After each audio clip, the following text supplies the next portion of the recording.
The Zephyrian High Command bunker reeked of desperation and burnt coffee substitutes. Admiral Vashey stood before the tactical display, watching red markers advance across their territory like a spreading infection. The corrupted hive had taken another 3 systems overnight. At this rate, the Zephyrian homeworld would be overrun within 2 rotations. We are officially, completely and spectacularly screwed. Admiral Vashey announced to the assembled officers, his 4 eyes blinking in sequence. The hive has consumed 47% of our territory. Our fleets are scattered debris floating in space, and our most brilliant military strategists are either dead or hiding in supply closets. General Krafnog, whose reputation for stubbornness was matched only by his ability to state the obvious, slammed his fist on the table. There must be another way. We cannot simply roll over and present our bellies like defeated pack animals. Oh really? Admiral Vashey's voice dripped with sarcasm. Please enlighten us with your tactical brilliance, General. Perhaps you would like to personally challenge the Hive Queen to single combat. I hear she enjoys snacking on overconfident military officers. The room fell silent, except for the nervous chittering of junior officers. That was when someone mentioned the humans. Sir, squeaked Lieutenant Pix from the corner. What about the human incident? 3 Hive fleets were completely destroyed when they entered human space. Not damaged, not defeated. Completely annihilated. Admiral Vashey's antenna perked up. Ah yes, the mysterious human superweapons. Intelligence reports suggest they possess technology that can vaporize entire fleets without warning. The question is, how do we acquire such weapons when our entire military consists of 3 functional ships and a battalion of cadets? General Krafnog straightened his ceremonial shoulder guards.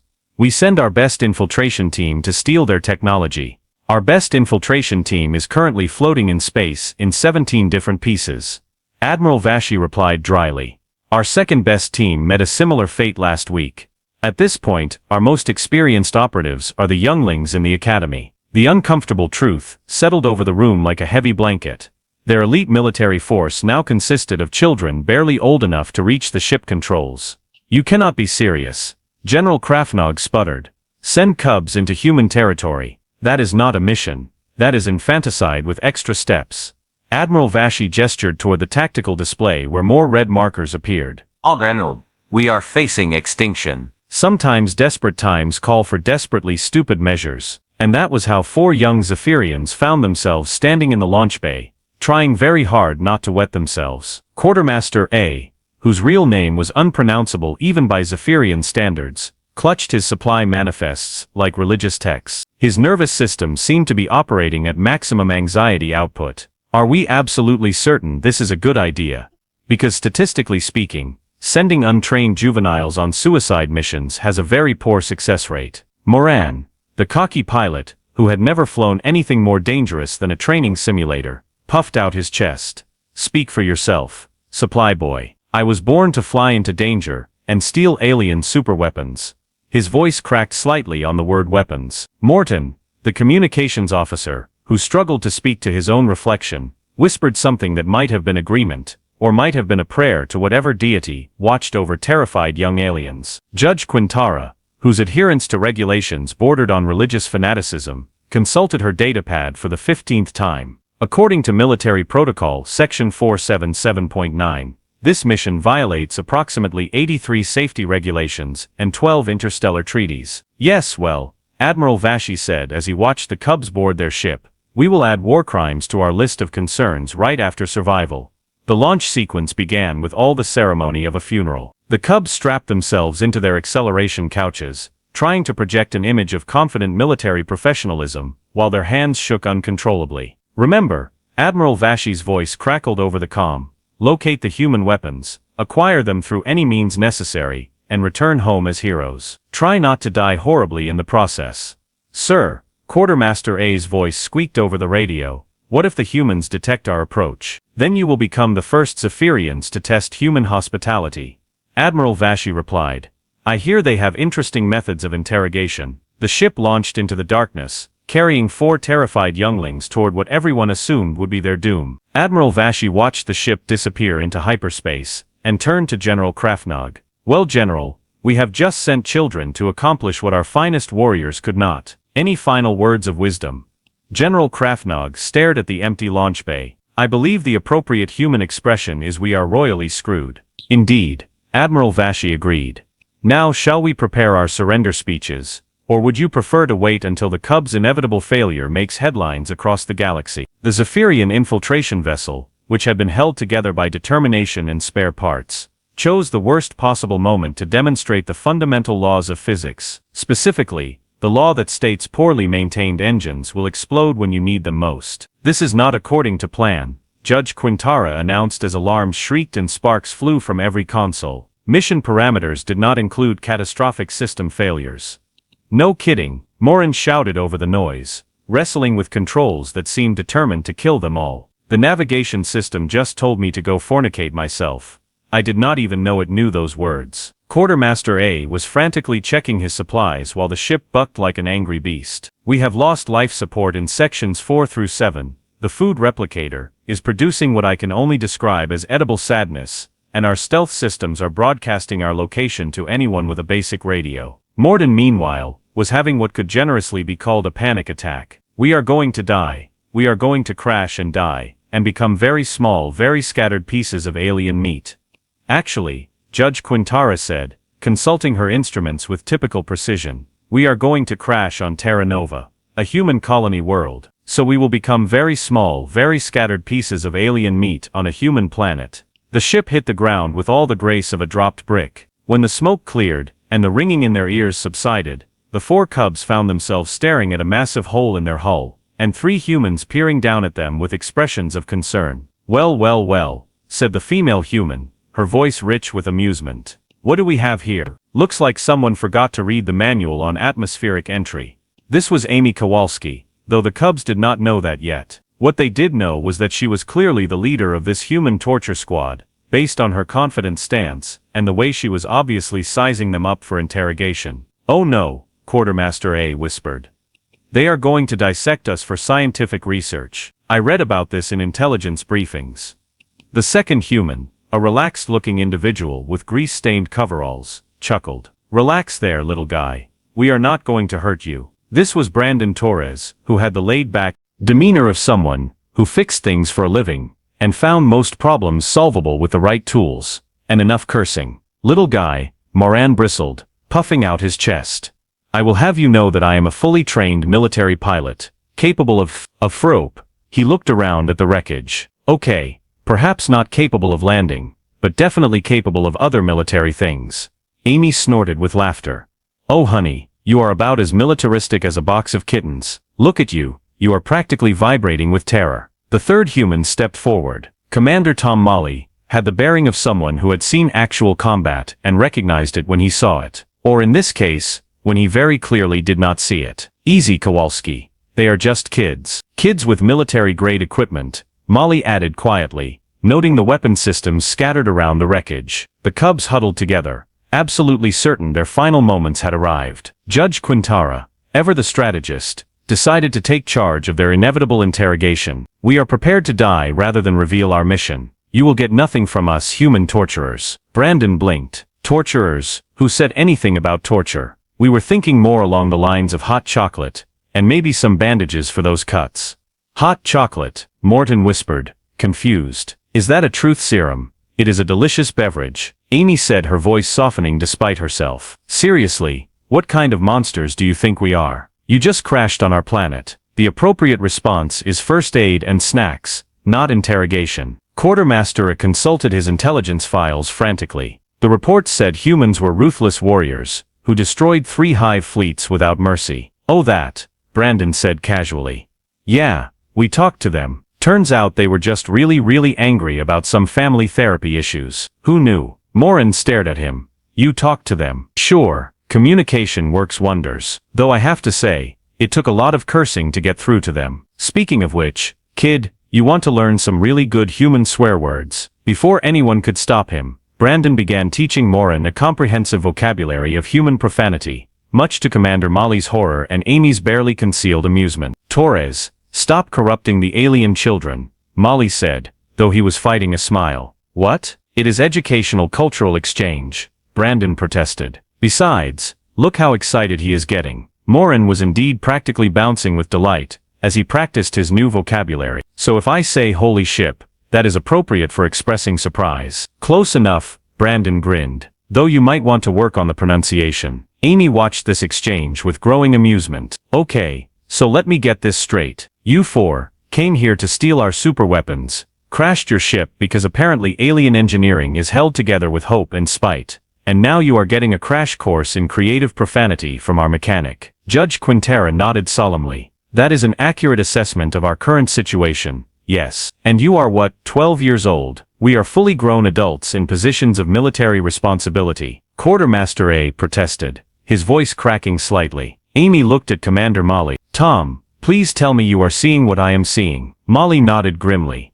I am seeing 4 kids who were sent on a suicide mission by adults who should know better. Kids with pulse rifles and demolition charges, Amy added, poking at some of the scattered equipment. What kind of sick society sends children to steal weapons? The Cubs exchanged glances. This was not going according to any scenario they had prepared for. Humans were supposed to be ruthless and efficient. They were not supposed to offer hot chocolate and express concern about proper parenting. Are you not going to torture us for information? Morden asked hesitantly. Sweetie, Amy said, her sarcasm replaced by genuine concern. The only thing we are going to torture you with is making you sit still long enough to patch up those cuts and get some food in you. You look like you have not eaten a decent meal in weeks. Brandon, meanwhile, had moved on to teaching Moran increasingly creative combinations of curse words. And if you really want to emphasize your point, you can combine them like this. Torres, Molly barked. Stop teaching the alien diplomatic incident how to swear. Diplomatic incident. Judge Quintara perked up. Are we causing diplomatic problems? I have protocols for diplomatic incidents. Amy threw up her hands.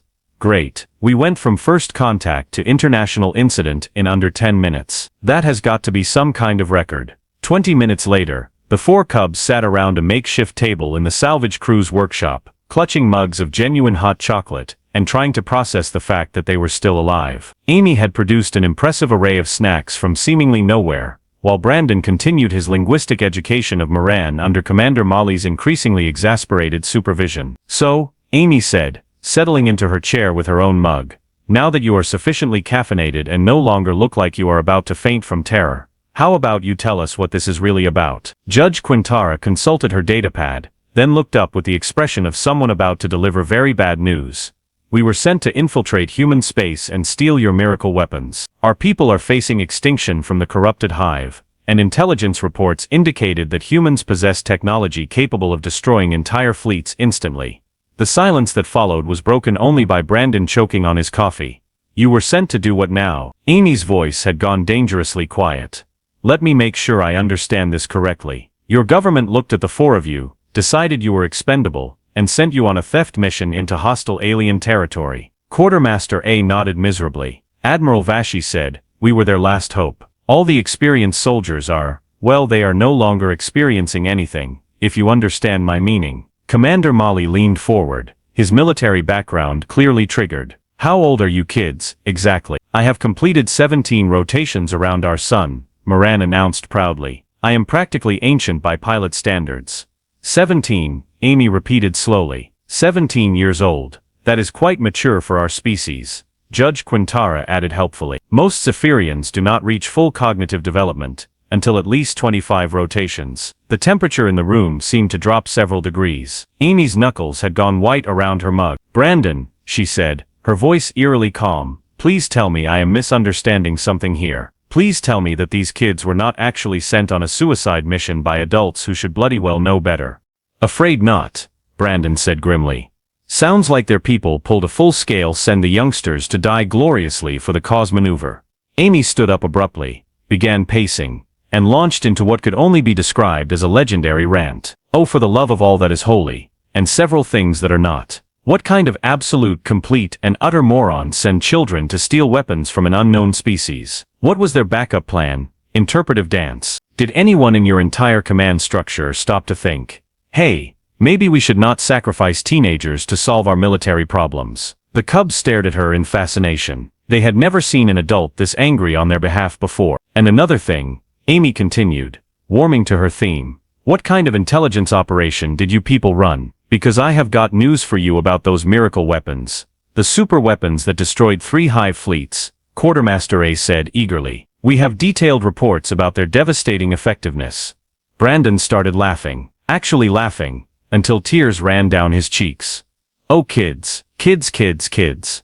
There were no super weapons. 4 pairs of alien eyes stared at him in confusion. No weapons at all, really, Brandon continued, wiping his eyes. Well, unless you count really good listening skills, and an unlimited supply of tissues as weapons. I do not understand, Judge Quintara said, her logical mind clearly struggling. The intelligence reports specifically mentioned complete fleet destruction. Commander Molly cleared his throat.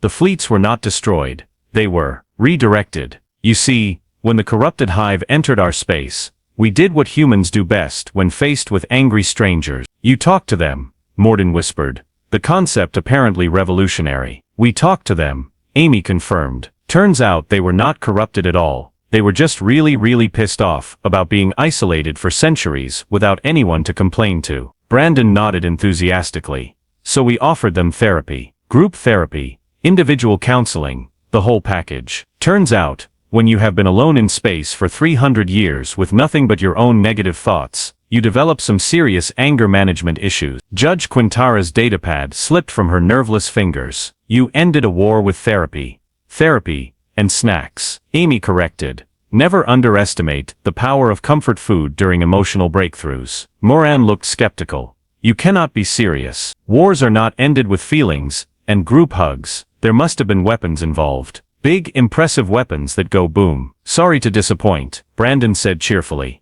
Though there was one incident with a badly aimed tissue box during a particularly intense crying session. The Hive Queen had what you might call abandonment issues.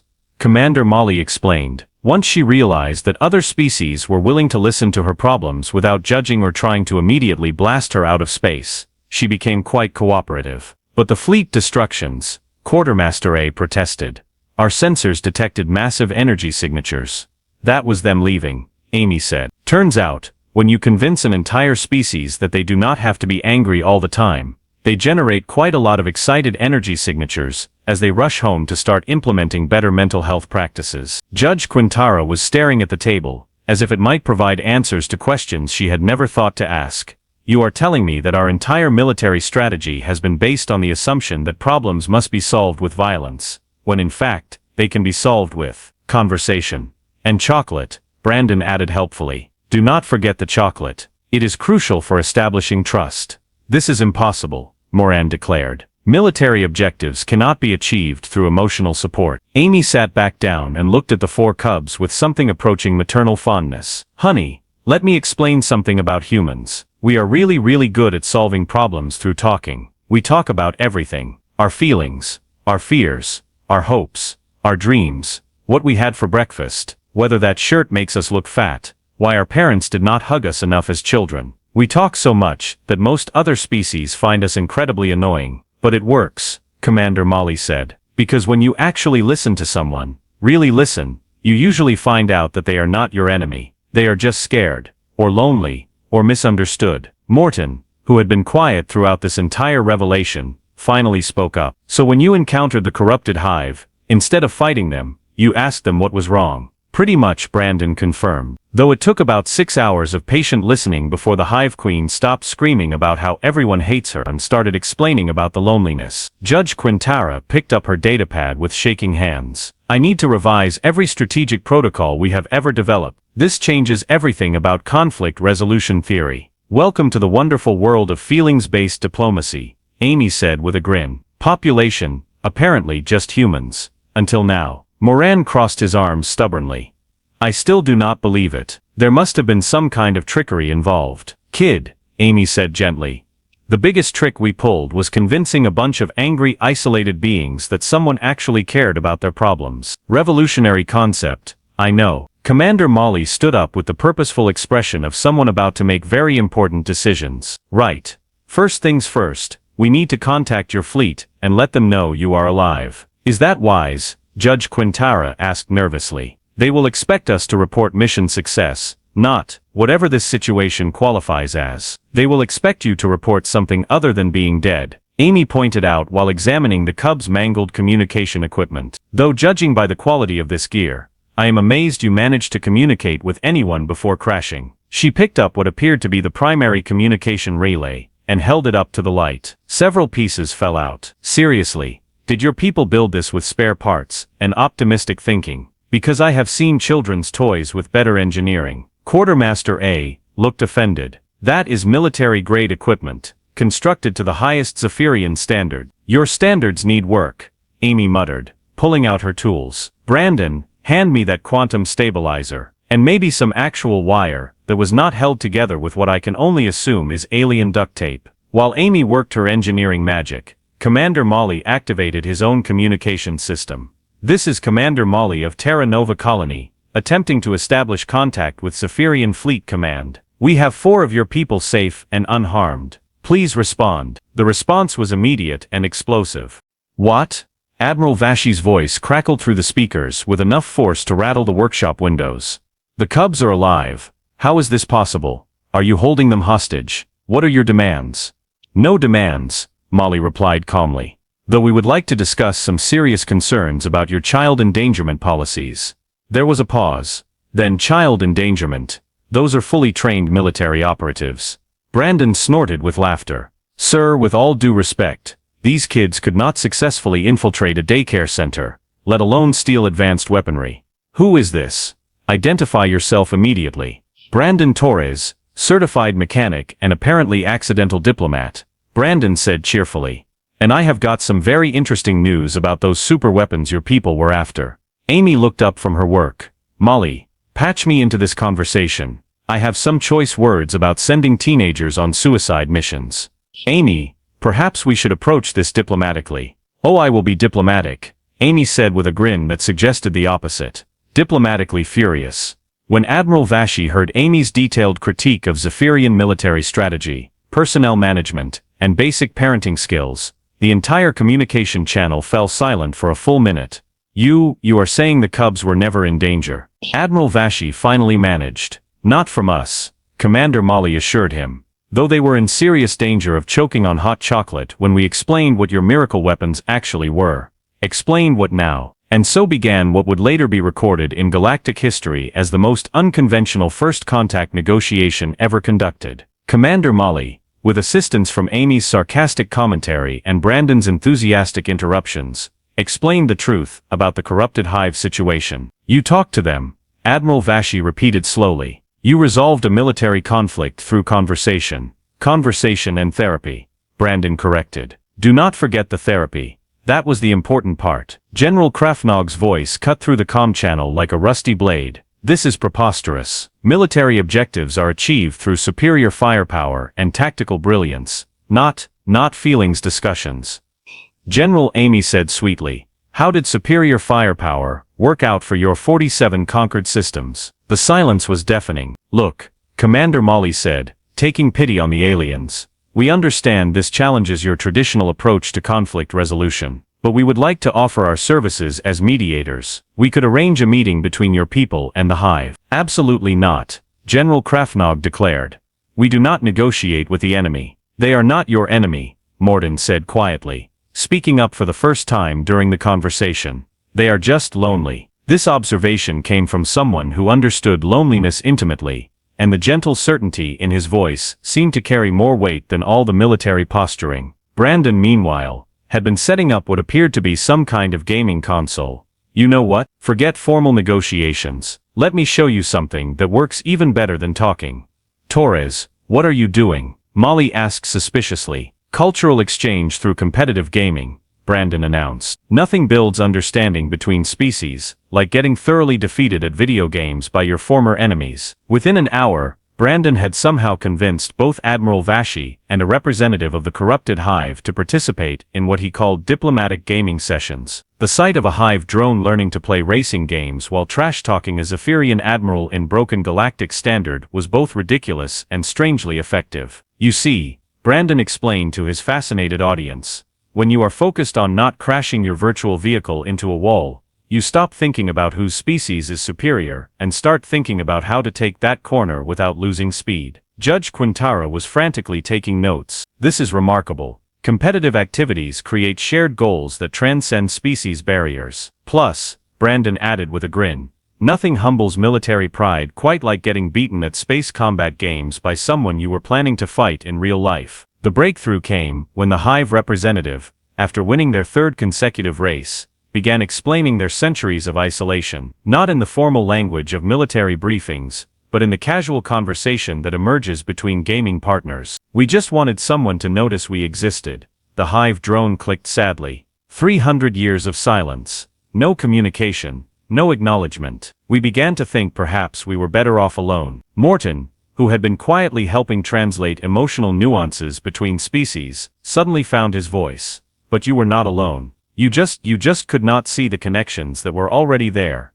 Amy watched this exchange with growing amazement. Morton, that was beautifully put. The shy communications officer blushed but continued. Sometimes the hardest part of communication is believing that someone wants to listen. Exactly, the Hive representative agreed. You're Brandon Person. He listened without judgment. He offered competition without conquest. This is unusual in our experience. General Krafnog's voice came through the comm considerably less belligerent than before. So you are saying that our centuries-long conflict could have been resolved with gaming sessions and emotional support. And snacks, Amy added. Do not forget the snacks. They are crucial for maintaining blood sugar during intense diplomatic discussions. Admiral Vashi sounded like someone whose entire worldview was being systematically dismantled and rebuilt. This changes everything about how we approach interspecies relations. Welcome to the human way of doing things, Commander Molly said, where every problem is potentially solvable with enough patience, creativity, and caffeinated beverages. Judge Quintara looked up from her notes. I am going to need significantly more data pads. 3 weeks later, the Zephyrian homeworld witnessed something unprecedented in their military history. 4 young soldiers returning from a suicide mission, not only alive but riding on the shoulders of their supposed enemies during a galaxy-wide peace celebration. Moran sat perched on Brandon's shoulders, enthusiastically teaching a crowd of young Zephyrians his expanded vocabulary of human profanity. And this one, he announced proudly, is for when your superior officer assigns you to impossible missions. The crowd of younglings repeated the phrase with such enthusiasm that several nearby adults began having what appeared to be minor nervous breakdowns. Judge Quintara, meanwhile, was being carried by Commander Molly, while furiously scribbling notes about proper diplomatic protocols. Note to self, she muttered. Section 15.7. Always pack extra snacks for emotional breakthroughs during interspecies negotiations. Quartermaster A rode on Amy's shoulders, still clutching his supply manifests, but now with significantly more confidence. The humans have taught me that proper inventory management includes comfort supplies for psychological warfare, he announced to anyone who would listen. And Morden, perched happily on the shoulders of a Hive representative who had become his best friend through gaming sessions, was actually speaking loudly enough for people to hear him. Communication is not about talking, he declared. It is about listening with your entire being. The Zephyrian High Command stood in the plaza, watching this spectacle with expressions ranging from bewilderment to barely concealed panic. Admiral Vashi approached the group, shaking his head in amazement. When we sent you 4 on that mission, he said, we expected heroic sacrifice, not whatever this is. Amy slid Quartermaster A down from her shoulders and faced the Admiral with her characteristic grin. Admiral, let me explain what happened here. We took your traumatized children, fed them chocolate, taught them that problems can be solved without explosions, and somehow ended up accidentally weaponizing friendship on a galactic scale. Weaponizing friendship, Admiral Vashi repeated slowly. Oh yes, Amy continued, warming to her theme. We have created the most dangerous force in the galaxy. Aliens who believe in the power of therapeutic conversation and competitive gaming. Your military will never be the same. General Krafnog stepped forward, looking like someone whose entire worldview had been put in a blender. The Council has voted, he announced formally. Humanity is hereby granted the official designation of galactic mediators and snack providers. Brandon burst into laughter. Snack providers, that is going on my business cards.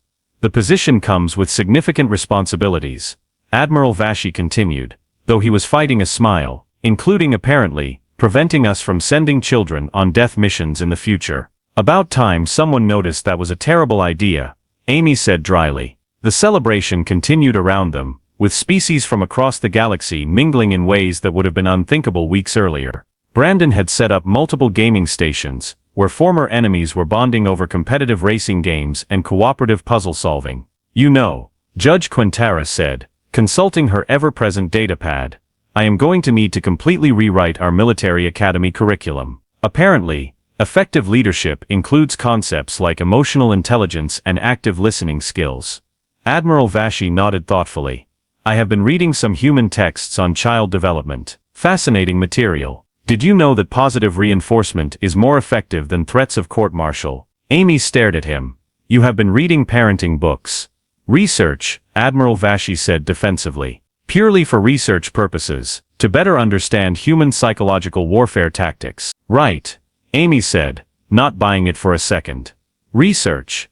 Across the plaza, Moran had gathered a substantial crowd of young Zephyrians, and was conducting what appeared to be an advanced seminar in creative profanity. And this phrase, he announced, is for when the food replicator produces something that violates the laws of physics and good taste. Commander Molly watched this scene with mild alarm. Should we stop him before he causes an interstellar incident? Too late, Judge Quintara observed. I count at least 3 diplomatic attachés having anxiety attacks. Brandon shrugged. Cultural exchange is messy. Besides, wait until they start learning about human sarcasm. That is when things will get really interesting. The festivities were interrupted when Quartermaster A approached the group with an official-looking document. We have received orders for our next assignment, he announced. Admiral Vashi looked concerned. Orders, but you just returned from. We are volunteering, Morden said clearly, his newfound confidence evident in every word. We want to be permanent human alien ambassadors. The job benefits are excellent, Moran added. Unlimited snacks, no suicide missions, and all the curse words we can learn. Amy looked at the 4 cubs, who were no longer cubs but confident young adults who had found their place in the galaxy. You know, we could use some help managing all these new diplomatic relationships. Plus, Brandon added with a grin, someone needs to teach the rest of the galaxy how to properly trash talk during gaming sessions. Judge Quintara nodded seriously. It is our duty to spread the principles of therapeutic diplomacy throughout the galaxy. Also, human hot chocolate is demonstrably superior to all other beverages. Admiral Vashi watched his former cubs standing with their human friends and realized that what they had found was not just peace, but purpose. Very well, he said formally. The Zephyrian High Command hereby assigns you to permanent diplomatic duty with our new human allies. Excellent, Amy said. Welcome to the weirdest job in the galaxy. Fair warning. It involves a lot of listening to people's feelings and an alarming amount of snack management. As the celebration continued into the night, with species from across the galaxy learning that the humans had somehow turned empathy into the most effective weapon of mass construction ever deployed, Moran could be heard in the distance teaching a mixed group of aliens and humans a new phrase he had invented. Holy diplomatic breakthrough, Batman. The galaxy would never be the same, and frankly, that was probably for the best.